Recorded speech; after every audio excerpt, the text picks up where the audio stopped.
अस्सलामुअलैकुम दोस्तों, I hope all of you are doing well. आज हम पढ़ेंगे कि इंटरजेक्शन क्या होता है। वैसे तो डिक्शनरी के मुताबिक इंटरजेक्शन के मायने होते हैं मुदाखलत, जज्बाती तौर पर बोल उठना या किसी जज्बे का इजहार करना। कुछ बातचीत करते वक्त हम जुमलों में जज्बाती तौर पर ऐसी आवाज़ें या अल्फाज दाखिल कर देते हैं जिनका जुमलों से या ग्रामर से कोई ताल्लुक़ नहीं होता, लेकिन फिर भी हम इस्तेमाल करते हैं। ग्रामर के लिहाज से इंटरजेक्शन किसे कहते हैं? इंटरजेक्शन इंग्लिश के 8 पार्ट्स ऑफ स्पीच में से एक हिस्सा है। अगरचे ये किसी इंग्लिश जुमले के दुरुस्त मानी जानने के लिए आमतौर पर इसका जानना ज़रूरी नहीं होता, इसका ग्रामर से भी कोई ताल्लुक़ नहीं होता। इसे बाकायदा इंग्लिश लिखाई के तौर पर गैर रस्मी गुफ्तगू में जज्बात के इजहार के लिए इस्तेमाल किया जाता है, जैसे कि ऐसे साउंड्स या ऐसे अल्फाज जो जज्बात का इजहार के लिए इस्तेमाल किए जाते हों वो इंटरजेक्शन कहलाते हैं, जैसे wow, oh my God, congratulation, hello वगैरह वगैरह। इन्हें ज़्यादातर ग्रीटिंग्स, खुशी, अटेंशन, अप्रूवल, सरप्राइज या अफसोस के इजहार के लिए इस्तेमाल किया जाता है।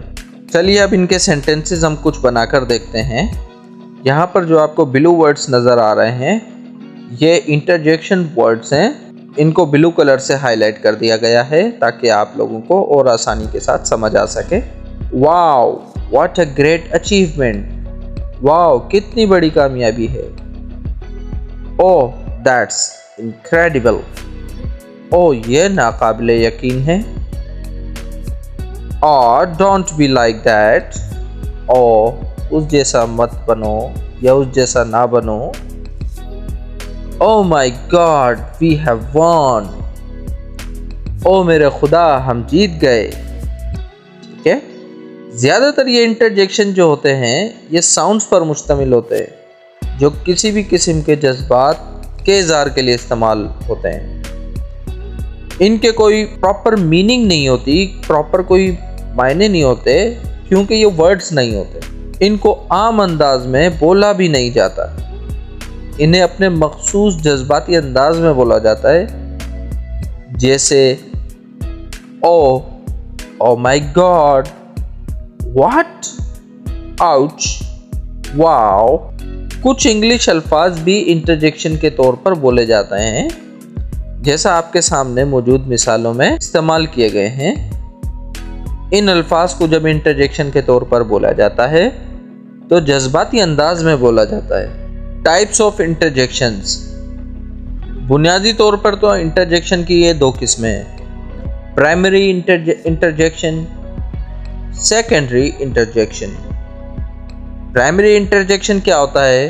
प्राइमरी इंटरजेक्शन जज्बाती इजहार के लिए जो साउंड्स इस्तेमाल होते हैं वो प्राइमरी इंटरजेक्शन के नाम से जानी जाती हैं। मैंने जैसे आपको अभी बताया इनका कुछ मतलब नहीं होता, इनके कुछ मायने नहीं होते प्रॉपर। डिक्शनरी में आपको इनके मायने मिलेंगे भी नहीं। कुछ ऐसे ही अल्फाज हमने यहाँ पर दिए हैं, जैसे wow, ouch, O, hi, blah, oops, O, hurray, Yahoo.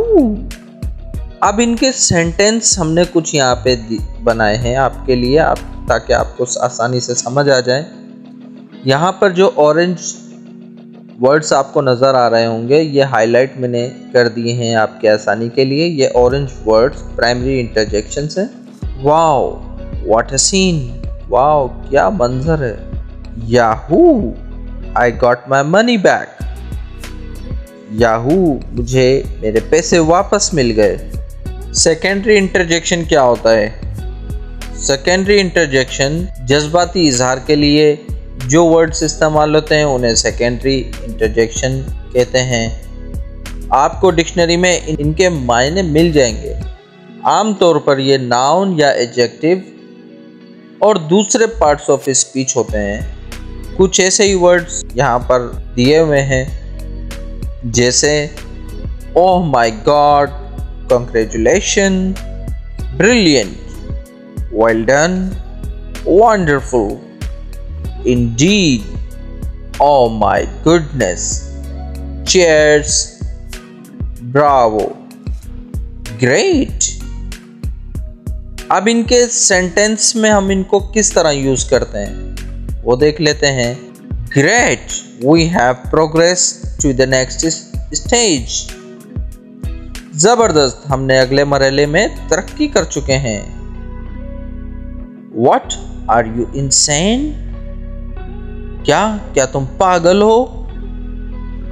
Congratulations, you deserved it। मुबारक हो, आप इसके मुस्तहिक थे। Well done, we are proud of you। बहुत अच्छे, हमें तुम पर फख्र है। इंटरजेक्शन के जज्बात या इमोशंस की बुनियाद पर इन 6 किस्मों में तकसीम की जा सकते हैं, जैसे interjections of greeting, interjections for Joy, interjection for attention, interjections for approval, interjections for surprise, interjections for sorrow. अब यहाँ पर अलग अलग इमोशंस के साथ हमने सेंटेंस बनाए हैं। अब ग्रीटिंग्स में क्या है? हेलो है, हाय है या hi. Hello, I am Sajid, hello मैं साजिद हूँ। इंटरजेक्शन ऑफ फॉर जॉय में wow what a beautiful dress, wow कितना खूबसूरत लिबास है। अब यहाँ पे खुशी का माहौल है ना। अटेंशन के लिए हम किस तरह यूज करते हैं? कीप योर माउथ क्लोज, अपना मुंह बंद रखो।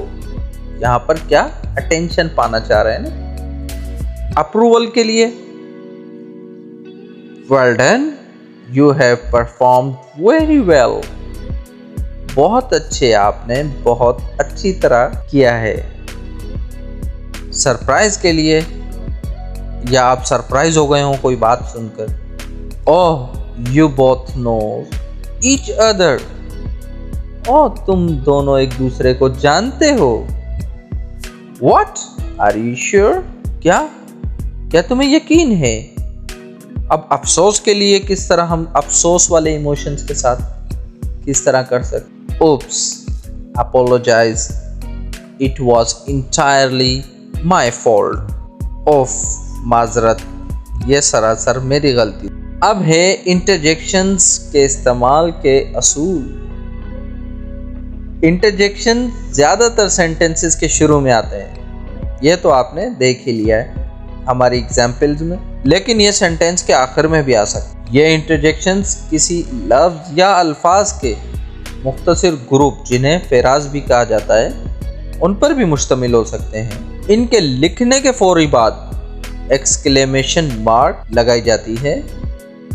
अगर इमोशंस ज़्यादा शिद्दत वाले ना हो तो कॉमा का भी इस्तेमाल किया जा सकता है। क्वेश्चन मार्क वाले इंटरजेक्शंस की सूरत में क्वेश्चन मार्क भी लगाई जा सकती है। इन्हें आप तकरीरों में या गैर रस्मी राइटिंग्स में, जिन्हें हम कैजुअल या इनफॉर्मल राइटिंग कहते हैं, उनमें इस्तेमाल कर सकते हैं। संजीदा और बाकायदा मौज़ूआत में इनका इस्तेमाल से हमेशा आपने इज्तनाब करना है।